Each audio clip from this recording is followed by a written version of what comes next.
Seahawks fans, wherever you may be. Thanks for listening to the show. Join your hosts, Bill Alvstad and Keith Myers, as we talk Seahawks football.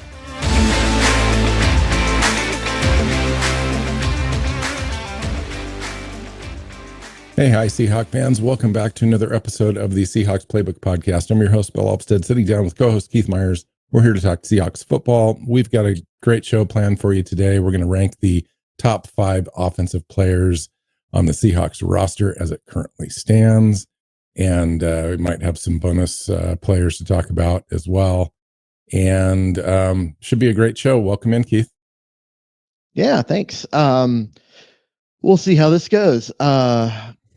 Whenever we have rules set up, like, only rank top 5, Bill always seems to find ways to break them. So we'll figure out how that works this time around. My listeners, the people that really appreciate me, Keith, tell me that they like that because it provides them extra content, and you can only find that on this show. Okay. So just, because of that flippant comment, Keith, I'll let you go first.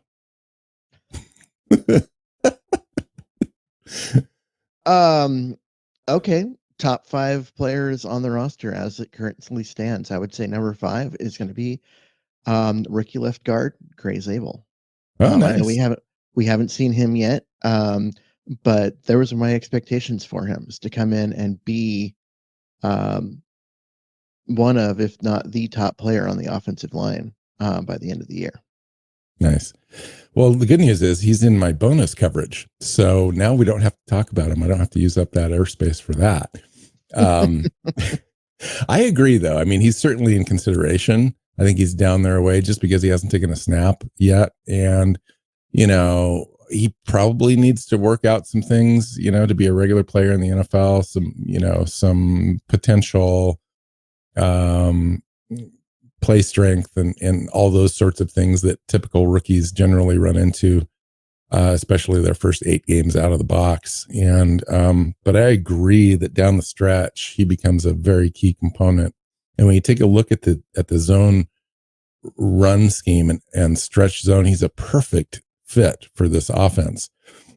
And I had a guest appearance in another show, and I said, Gray Zabel is going to be Ken Walker's best friend on the left side, because I think he's just going to be that guy that has those key blocks that break Ken open for a big run, just because of the way that's usually set up, those cutback lanes. And I think Gray Zabel is going to be excellent in this offense. I just think maybe halfway through the season, I think he really emerges. And maybe I'm wrong. Maybe it's right out of training camp, which would be fantastic.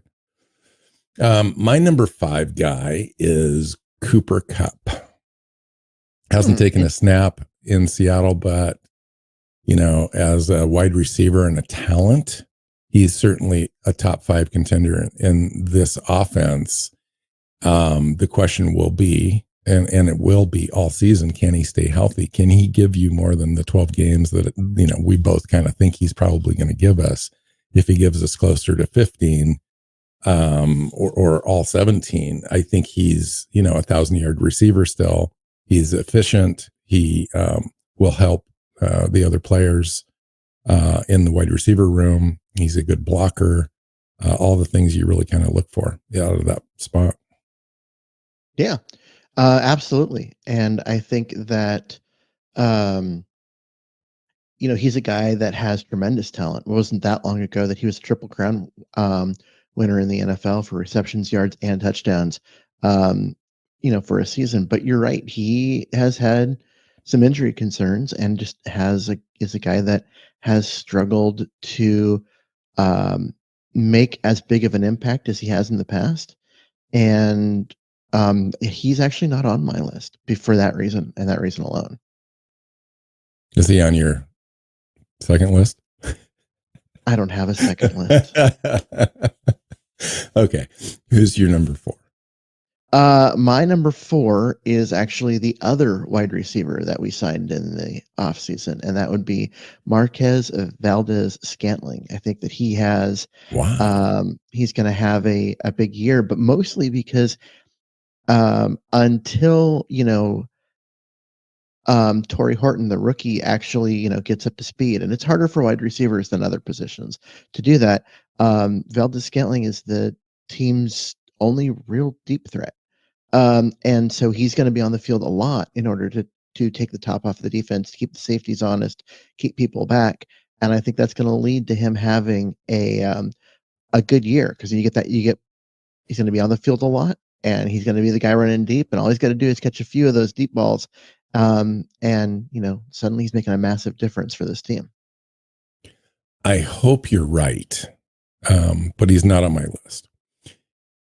And between DK Metcalf and Tyler Lockett, we are down 1,600 yards and a bunch of receptions. And DK had 1,000 of those. So I hope that he can come and fill that gap. I have my doubts, though. Last year, I think, in an emerging year for him, I think statistically one of his best years, he had like 700 yards and 45 receptions. And I do hope that Torrey Horton emerges too, because I think we're going to need a little bit of additional help there. Mm-hmm. And we'll see how that goes. And maybe, well, I don't know yet. Maybe the offense is constructed in a way that's a little bit more efficient, and we have a few underneath throws, and we just kind of march down the field methodically, converting third downs along the way, and just the success rate on third down has improved and so forth. I think last year it was like 37%, which is awful, right? But and you want to be closer to 50% if you can. The closer to 50% that you are, your offense is really booking. Mm-hmm. But yeah, they may decide to take advantage of Darnold's strength, and one of his strengths is throwing the deep ball and being fairly accurate at that. So if he has time to in 5 and 7 step dropbacks and so forth to get the ball down the field, Scantling could have a legit year. There's an opportunity there for him to have. I don't know if he's going to get to 1,000 yards, but I think 800 yards and 5 or 6 touchdowns would just be a huge get for this team on a fairly low key signing, really. Mm-hmm. That's why I put him in there. And I just think overall, this is a team that's going to be looking for production offensively. And I think he's a guy that's going to be on the field a lot and going to be given opportunities.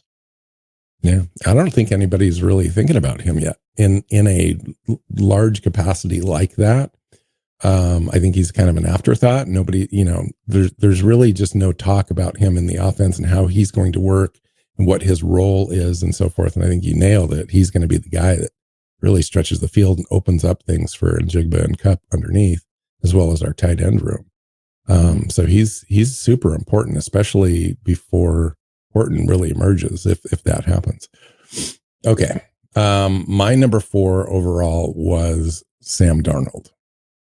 So speaking of the other part of the equation on that connection, he's not ranked higher for me because he hasn't taken a snap for the Seahawks. So that's one factor. The second factor is, how does he fit in the scheme?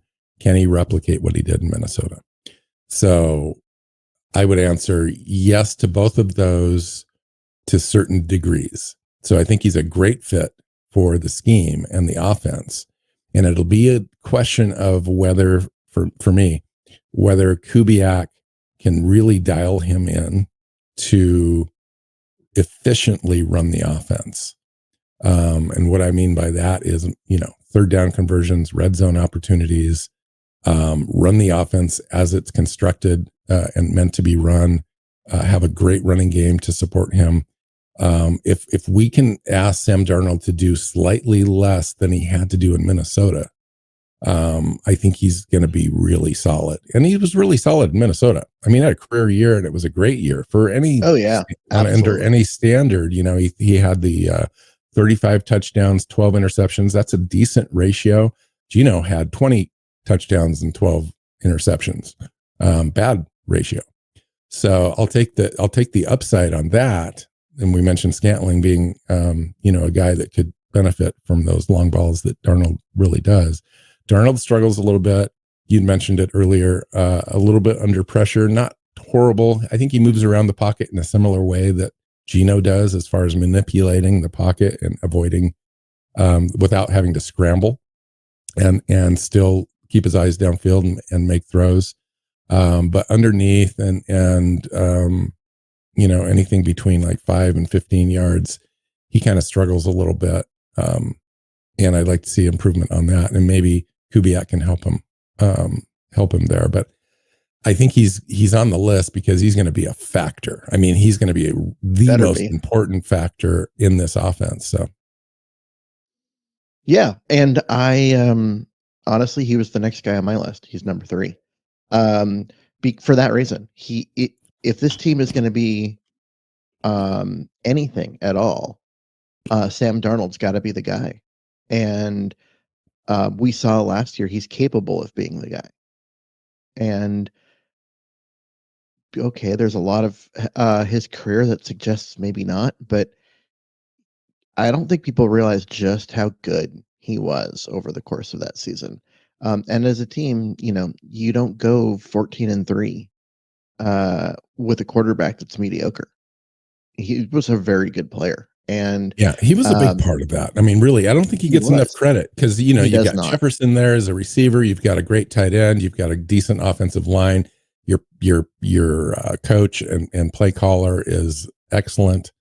And I think he falls down the list of players that were responsible for all that work. And, anytime you're throwing 35 touchdowns and you're, 4,300 yards and a ton of receptions, and your efficiency and quarterback rating and stuff are way up there, you're doing it. And so I hope and I believe that Seattle's going to get that player. I think he's a hard worker. I think he fits in the scheme.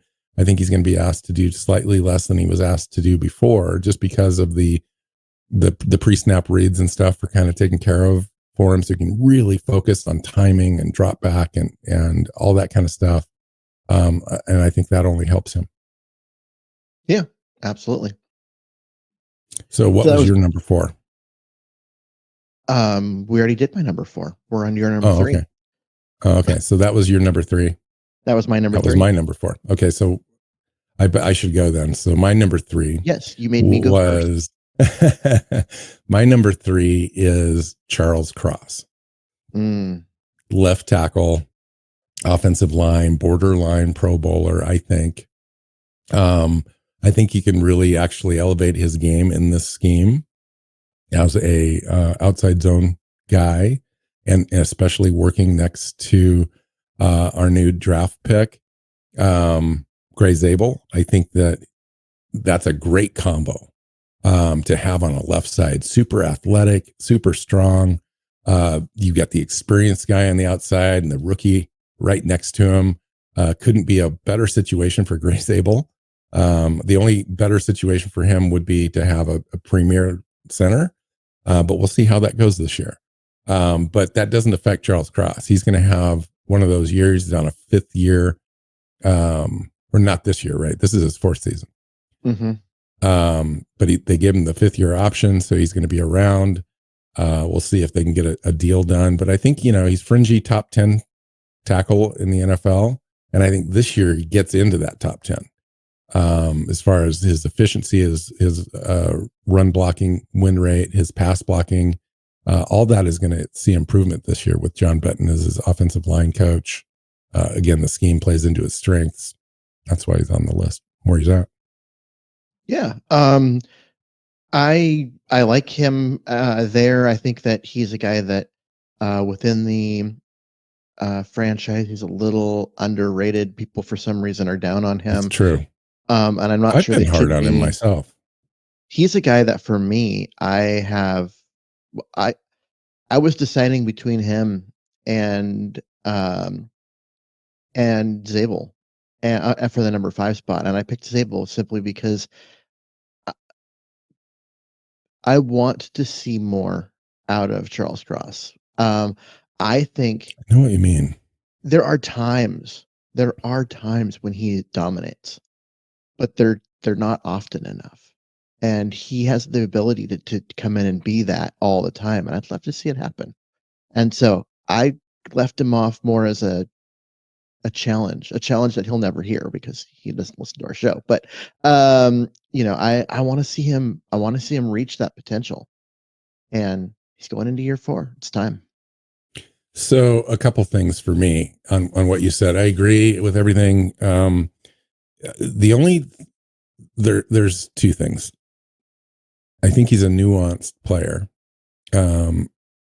Not that he's a lightweight or anything like that. I just think he's more finesse than he is power, which is fine. Now, and the second thing is last year he regressed a little bit. You know, you could say he held the ball more. He allowed 7 sacks, I believe, or 6. But that wasn't all his fault. He had a crap player next to him, crap scheme, crap offensive line in general. Everyone was down. Everyone struggled. It wasn't just him. Gino had an off year. Everything was bad. So the growth you expected in year 3 for him just didn't happen. So I thought he kind of stayed flat or even regressed slightly. This year, though, the scheme itself requires a little bit more athleticism. That plays in his strength. The finesse, if you want to call it that, doesn't really matter as much in this scheme. In fact, it plays into a strength because he's a little bit more cerebral. He can adjust and move in space, and he's not required to plow like somebody. He's required to get out into a spot and cut somebody off, or push somebody in one direction. And I think that's perfect for him. And so, along with Zabel, I think Charles Cross is the one of the largest beneficiaries in the offensive line changes that will happen this year. And that's why he was on my list, because I think he's really going to flash and emerge this year. Yeah. And that would be also why my next player is the other guy on the line. I put Abe Lucas, and I know that we haven't seen the dominant Abe Lucas in a couple of years because he was amazing as a rookie, and then he got hurt, and he's been coming back, but he's been healthy. He made it through the end of last year. He has this off season. He's not rehabbing a knee surgery or anything like he did last year. He's actually out there just working out and preparing for a season. And he was so good. And then you get a scheme that actually fits his talents better than anything they've done since he was drafted. I just foresee him coming out and just having a Pro Bowl year. We'll see if that, if the knee ends up being a factor, and he might, people will say, well, he's probably done. This is his, last opportunity, that kind of thing. But I just don't see that being the case right now. And I see him coming out and just dominating. And I thought about putting him lower, and then I kept bringing him and moving him up because I still think that he has a chance to be a truly special player. And this system and the fact that he's healthy for the first time since his rookie year, I'm feeling it. So he was on my top 5 list until this morning when I went back over the list to kind of prep for the show, and I moved him down. I moved him off the list and put Cooper Kupp in there because he was my number 5 guy. Mm-hmm. And the reason you stated kind of the reasons why I had him there, but I moved him was because of the injury stuff. And that's really it. And, and again, everyone on the offensive line kind of had an off year last year. And I think he was in on that too, although he was probably the best offensive lineman we had, if you really want to be fair, in the time that he was available and playing, and which was most of the year. But he's a guy I think that can really benefit if his knee holds up this year, because I think he's going to be asked to do more athletically, which gives me a little pause on his knee, instead of being able to run power and inside zone gap type stuff. where he can kind of stay stable and be in a certain area and move forward instead of laterally a lot. We'll see how that goes, but I think he can be beneficiary. He's one of the guys that's very unique in that he can be power and he can have the agility to get out in space. And when he does it, he pancakes. And so he's a fun player to watch. I think in this scheme, he'll be fun. I can totally see why you had him up there for sure. My number 2 was Ken Walker. And a lot of it is on potential. I mean, let's be honest. He had 573 yards rushing last year. Zach Charbonnet had 569, so they were almost identical, equal. But I thought Charbonnet looked better, actually, when he ran the ball. And ran with more authority, more power, more decisiveness. Ken Walker is a little sidesteppy, still bouncing when he needed to outside or when he wanted to. And, but he's such an ideal fit for this scheme that he's going to be one of the most important pieces in this offense because of the stated goals of Mike McDonald. They want to run the ball. They want to be effective. They want to be efficient. You got Clint Kubiak coming in, who is going to design an offense around a player like Kenneth Walker. That Ken Walker had like 45 receptions last year. I think there's an opportunity for him to have as many as 75 receptions this year. That's something that I think is underrated and we're not really talking about yet, but it's going to be a huge factor in the way that they run they use running backs in this system. He's going to have help with a fullback for the first time in his career. That'll be an interesting thing. And the way that the run game and so forth is designed, we're going to go from about 28th to about 15th minimum in running the ball, yards, third down conversion rate, etc. I think all those things improve, and he benefits. If you take a look at it, he wasn't horrible last year. Only had 573 yards, Charbonnet 569, but the run efficiency of effective rate was 7th in the NFL. Believe it or not, we just didn't run the ball. We just didn't run the ball. And so this year that commitment is there. I think he gets close to 1,000 yards or possibly over. I think he has kind of a career year if he can stay healthy. So that's why he's number 2 on my list. Yeah, absolutely. And I mean, I can see that he's a guy that so much potential to just be.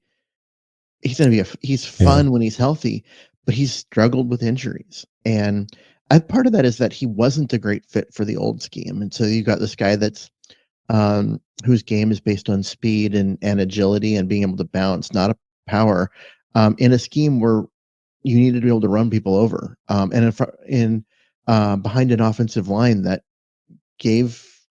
had guys in the backfield that you had to make miss or run through, and it just it wasn't a great fit. But then also he was taking a beating that wouldn't happen if he was in a different scheme, and now he's in a scheme that really fits for him. I left him off my list entirely because, well, there's the injuries, but I also think he's going to share time with Charbonnet. Charbonnet's just a guy who's going to get a lot. He's going to get touches. He's earned the right to get touches with the way he played and ran last year. And so I think that when you have both guys sharing time, it limits the impact that one of them can make. True. And then you add Martinez into the equation. And then if you take a look at Kenny McIntosh actually ran the ball really well last year and ended up having a 5.6 yards per carry average. Ken Walker only had a 3.8 average. Zach Charbonnet 4.2. And 4.2 for me is the floor. That's where you should be. That's where this offensive floor should be this year. I think if you can get up to 4.4 or 4.6 as a team, average, you're doing a great job. Super Bowl winner Philadelphia Eagles averaged 4.9 yards per carry, but they had 3,000 yards rushing as a team on over 600 carries. We had 385 carries, Keith. Yeah. And we had a little over 1,600 yards. So we were almost half of what the Philadelphia Eagles were as a Super Bowl winner. Mike McDonald has stated he wants to be physical. He wants the identity to be running. He wants to lead the NFL in rushing the football. I mean, really, that's the goal for Mike McDonald, and that would be a goal that would fit with what Clint Kubiak likes to do. And so I think for sure this offense is going to be better at running the football this year. I think there's just no question. Yeah, absolutely. Okay. Do you have a number two? Or did we talk about your number two? You made me go first, Bill. Okay. So we're on to our number ones. Number one. I can't. We probably have the same one, right? We have exactly the same player at number one. Who, when I sat down to do this, I just wrote his name down number one and literally didn't and never at any point considered moving it. Elijah Arroyo? No. No. Oh, sorry. No. JSN, Jackson Smith in Jigba, was the top receiver on the team last year, and now he's going to be in a system that will help, they'll spread the ball around. Teams won't be able to key on him quite as much. Yes, he won't have DK Metcalf pulling coverage, but I think it'll be more than just him and DK Metcalf. They're going to have more guys out there, pulling coverage. And you're going to have an offensive line that's going to give him more time to get downfield. So he's going to be getting some longer receptions and that kind of stuff. I just think overall it's going to be a system that works really well for him and his skill set. And he was already the best player on the offense last year. So, is there anything else to say there? I mean, that seems like a pretty obvious one. So I say yes to everything, including the player at number one. I will say this, the biggest area where I think he's going to benefit and actually be able to increase his production is going to be because of the efficiency of the offense. I think that we're more methodical, marching the ball down the field in this offense. I think it's a timing based offense and all that kind of stuff. I'm not worried about Sam Darnold being able to connect with Njigba in the same way that Geno Smith was able to. Because of the efficiency, because of additional conversions on third down and red zone opportunities being successful, there's just more opportunities to catch the ball. I think he had 100 receptions last year and 1,130 yards, 11.3 yards per reception. I think that 11.3 kind of stays about that in that range, anywhere from 10.5 to 12.5 is going to be where he's at. But I think he's going to get more opportunities. I think overall he could end up with 120 to 130 receptions, 1,300 yards. He had 6 touchdowns last year. I think that goes up. I think he can have an opportunity to catch 10 touchdowns, especially if Cooper Kupp stays healthy. He's going to be a beneficiary there. You think, well, he'd take catching opportunities away from him. That's not necessarily true. You're going to take coverage away from him. Yes. And coverage went away from him last year because everyone double teamed DK, but Cooper will have more success for me if he stays healthy the whole year, more consistent success converting third downs and catching the ball and catching contested type things. DK Metcalf wasn't great at contesting. And DK Metcalf wasn't necessarily used to kind of convert third downs. I think Cooper Kupp helps with that. And again, there's more success when you convert. You have more opportunities because you have at least three downs added to your thing. I think on the other side too, and how the defense is kind of tied into it, Last year we were -6 in turnover ratio. I think this year, if we can be like +10, and to me, that's kind of a minimum. You know, if you're +10 in turnover ratio, you're doing a great job. You've added 10 opportunities for your offense to have additional drives. That's more than half of a drive a game over the season. And I think that he could be a beneficiary of that for sure.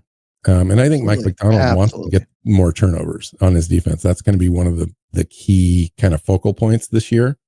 Is they've got a top 5 defense, top 10 certainly. He wants to have a top 5 defense. One of the ways that they can do that is to get off the field. And the biggest thing that they can control that with is generating turnovers. And the offense benefits directly from that. Yeah, totally. And so I mean, this is a guy that I think he just completely exploded last year, and he has not even come close to reaching his like potential. And it's going to be a situation where he can um just take it to another level, and I'm here for it. Definitely here It's for it. his team. It's his offense, right? It's Yeah. his baby now. His explosion on offense gave the team an opportunity to move off of DK Metcalf before a big contract came up. It allowed them to allow Tyler Lockett to move on. And really he's now the focal point and the guy in the offense, which is good for him. So can I have permission, Keith, to talk about a couple other players? Yes, you can. Okay. I already talked about Abe Lucas on my list. I did have Zach Charbonnet as an honorable mention because of just the way that he came on last year and nearly equal statistically, other than receptions, to Ken Walker. And I had Ken Walker second, and I thought Zach Charbonnet deserved to be there. But really, the only reason I didn't put him on there too much was that I already had Ken Walker, and I kind of wanted to balance the list a little bit. But he's certainly a guy that you could argue for. I had AJ Barner on there as an honorable mention. Not a guy I would necessarily put on the top 5, but I think that he's a guy that will have a role this year that is greatly improved and more important in the offense than he has been, that he had last year. Just because they're going to use that tight end room big time. Yeah. And then Elijah Arroyo I put on the list just because he's going to have an opportunity, especially if Noah Fant gets moved. So if you take a look at the roster construction, the way that this is going to wash out, they're going to keep 3 quarterbacks for the first time in forever. They're going to keep a fullback. They're going to keep 4 of those running backs. What do you what do you do at tight end? Is one of those fullbacks going to be your third tight end? Now, if that's the case, Noah Fant is expendable. Yeah, I don't know. I don't think that's the case. I think at this point right now, maybe you lose a wide receiver and run with 5. No, now you're going to end up with 5 wide receivers too. I forgot to mention that. Yeah, you're right. So 5 wide receivers. You may even have to pull an offensive lineman that you carried last year. There might be one less offensive lineman to keep Jalen Milroe on the roster.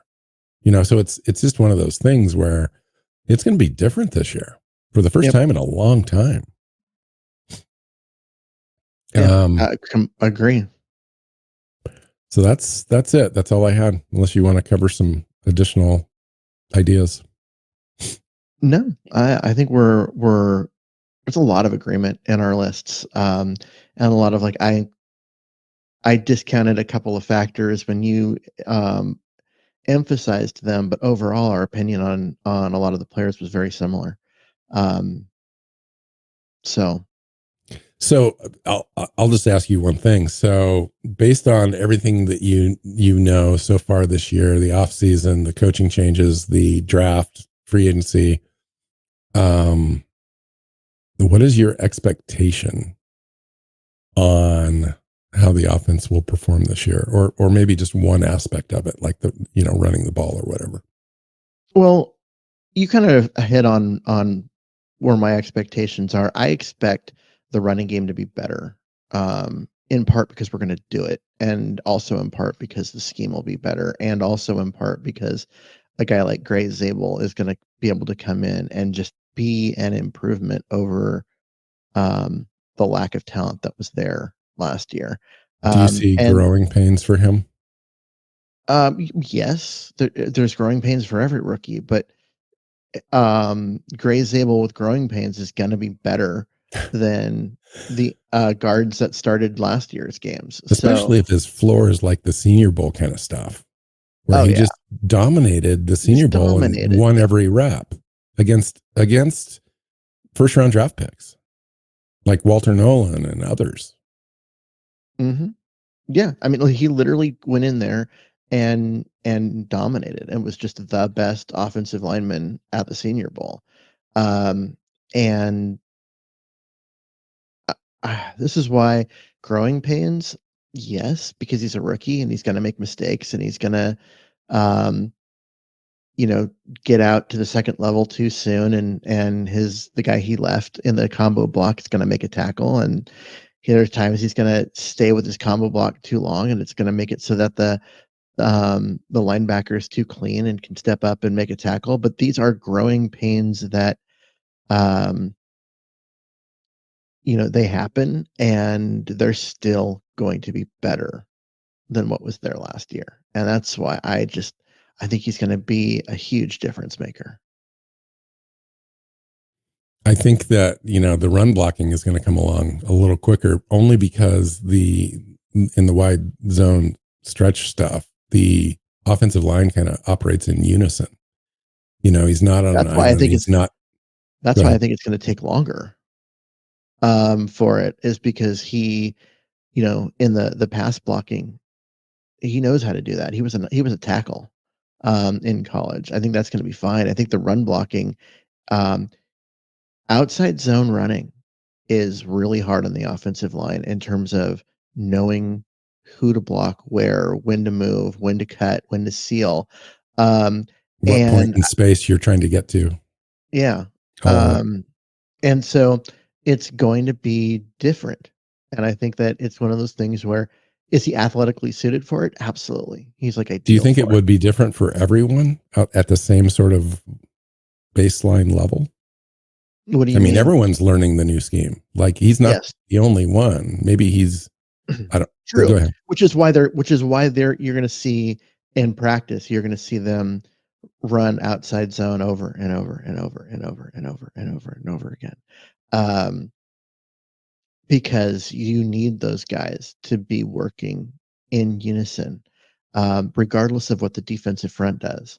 And, they have to be able to make their reads and figure out, okay, um, who's going to try and push with the reach block and who's going to try and seal. And it's there's a set of rules that you follow, as far as what you do based on what's in front of you, and you got to make a lot of decisions in real time. And so, yeah, it's going to be a learning curve for everybody on this offense.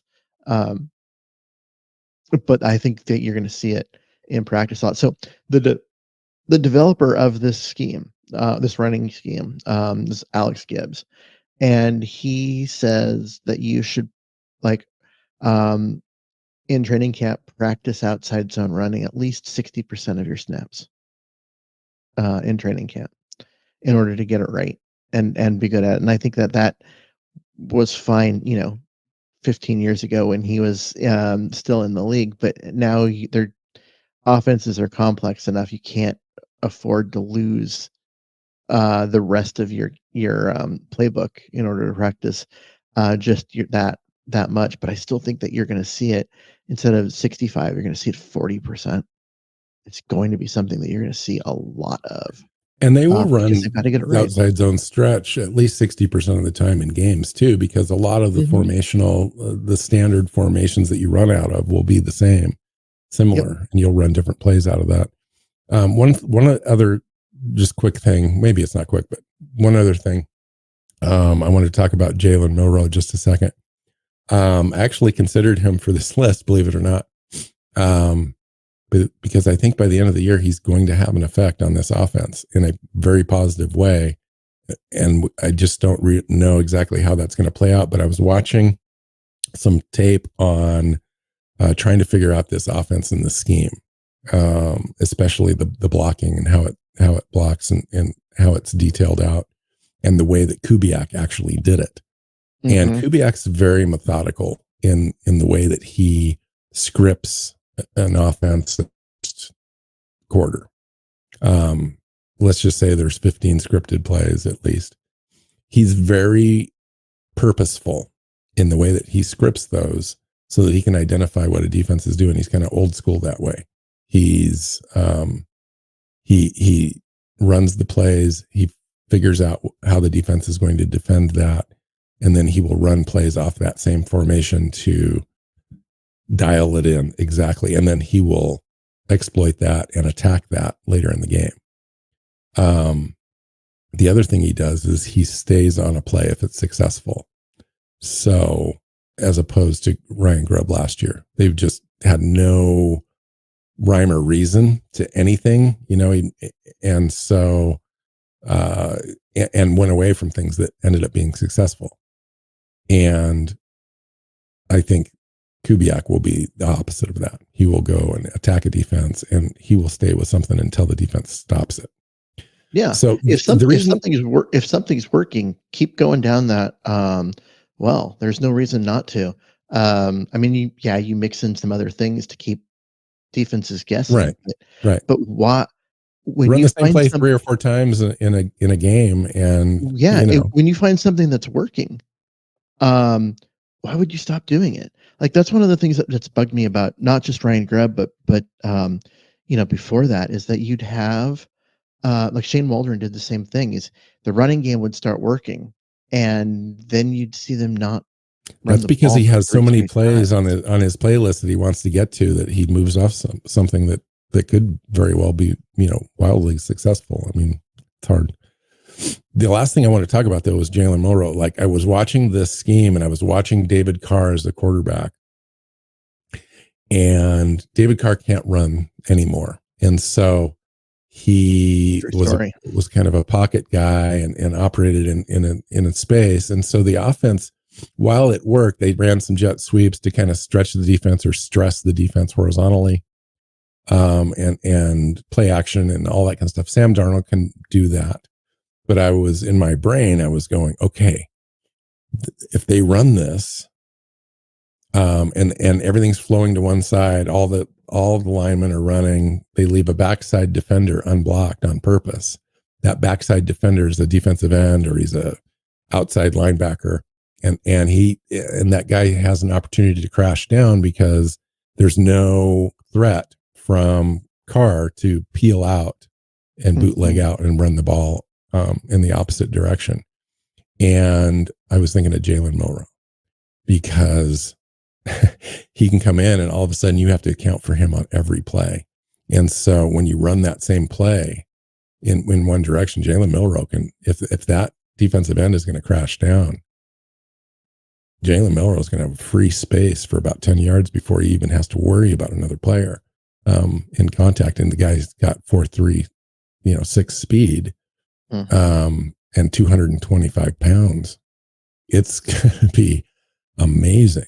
And so I was thinking, as time goes on, especially if they can get Jalen Milroe really comfortable with about 25 or 30 passes in the offense, and he has success rate in practice doing that, and they feel comfortable with him, that threat, that run pass option threat, added to Clint Kubiak's already set offense, is going to be something to behold, because it's going to harken back to when they introduced Russ Wilson in 2012.